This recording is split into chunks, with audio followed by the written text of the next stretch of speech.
Assalamualaikum warahmatullahi wabarakatuh. Perkenalkan, nama saya Zalfa Yunusar Rahman dan nanti ada rekan saya bernama Reva Rifanda. Di sini kami akan membahas tentang analisis rasio profitabilitas dan rasio solvabilitas dalam menilai kinerja keuangan PT Golden Eagle Energy Tbk pada periode tahun 2020 sampai 2024 yang terdiri dari ROA, ROE, NPM, GPM, DER, dan DAR.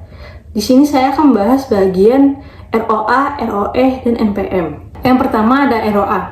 ROA atau Return on Assets menunjukkan kemampuan perusahaan dalam memanfaatkan seluruh aset yang dimiliki untuk menghasilkan laba bersih.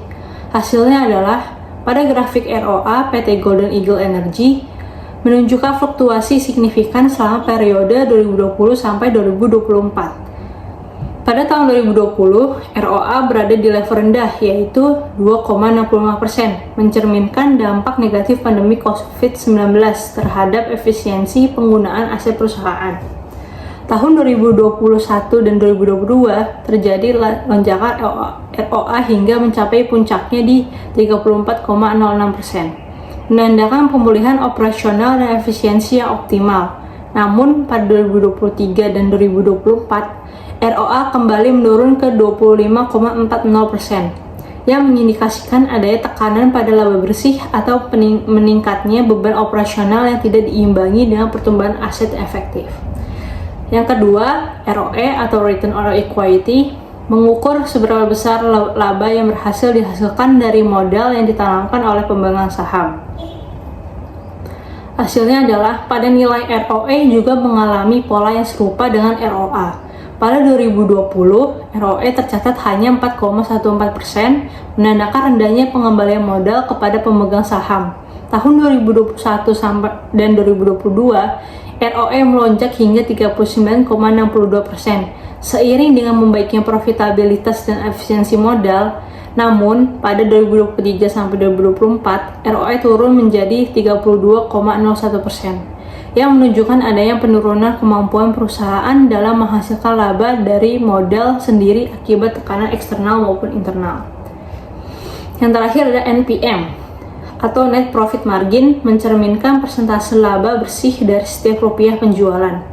Hasilnya adalah pada NPM PT Golden Eagle Energy pada 2020 hanya 11,16%, menandakan efisiensi laba bersih terhadap penjualan masih rendah. Tahun 2021 terjadi lonjakan drastis hingga 49,17% yang menunjukkan perbaikan signifikan dalam pengendalian biaya dan peningkatan pendapatan. Namun, tren menurun mulai terlihat pada 2022 sampai 2024 dengan NPM turun ke 25,18% di 2023. Menandakan adanya penurunan laba bersih relatif terhadap pendapatan, kemungkinan akibat kenaikan beban pokok penjualan atau biaya operasional lainnya. Sekian dari penjelasan saya dan terima kasih. Perkenalkan, saya Reva Rifanda dengan NIM 231010505002. Selanjutnya saya akan membahas mengenai GPM atau Gross Profit Margin. Gross Profit Margin ini digunakan untuk mengukur efisiensi produksi, yaitu persentase laba kotor terhadap penjualan. Cara perhitungannya dengan laba kotor dibagikan total pendapatan dikalikan 100%. Yang kelima ada Debit to Asset Ratio atau DAR. Debit to Asset Ratio digunakan untuk menunjukkan proporsi aset perusahaan yang dibiayai oleh utang. Cara perhitungannya yaitu total utang dibagikan dengan total aset.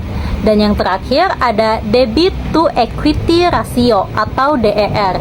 Debit to Equity Ratio ini digunakan untuk mengukur perbandingan antara utang dengan ekuitas, mengindikasikan struktur pendanaan perusahaan.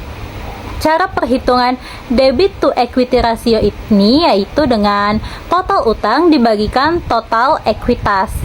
Selanjutnya saya akan membahas mengenai Gross Profit Margin atau GPM. Gross Profit Margin pada tahun 2020 hanya mencapai 6,11%, yang berarti margin laba kotor sangat tipis akibat tingginya biaya pokok penjualan. Namun pada tahun 2021 dan 2022, GPM ini melonjak mencapai 30%, menandakan perusahaan mampu mengelola biaya produksi dengan lebih baik dan meningkatkan profitabilitas. Pada tahun 2023 dan 2024, GPM kembali menurun ke angka 17,45%, mengindikasikan adanya kenaikan biaya produksi atau penurunan pendapatan kotor yang harus diwaspadai oleh manajemen. Lalu ada debit to asset ratio atau DAR.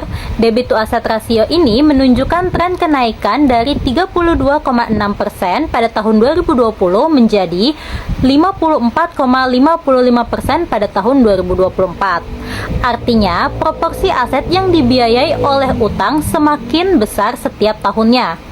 Kenaikan ini menandakan bahwa perusahaan semakin bergantung pada pembiayaan eksternal yang meningkatkan risiko keuangan jika terjadi penurunan pendapatan atau kenaikan suku bunga. Dan yang terakhir ada debit to equity ratio atau DER.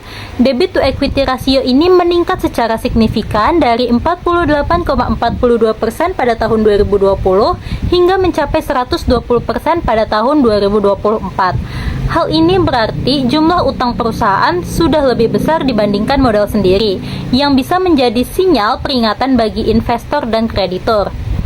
Peningkatan debit to equity ratio ini yang tidak diimbangi dengan profitabilitas yang stabil dapat meningkatkan risiko gagal bayar dan menurunkan daya tarik investasi perusahaan.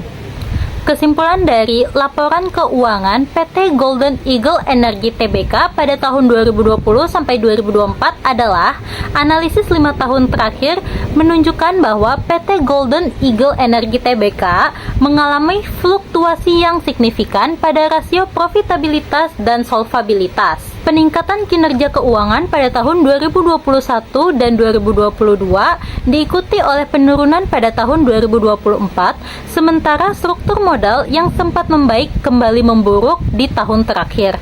Temuan ini menegaskan pentingnya strategi pengelolaan keuangan yang adaptif terhadap dinamika industri dan faktor eksternal.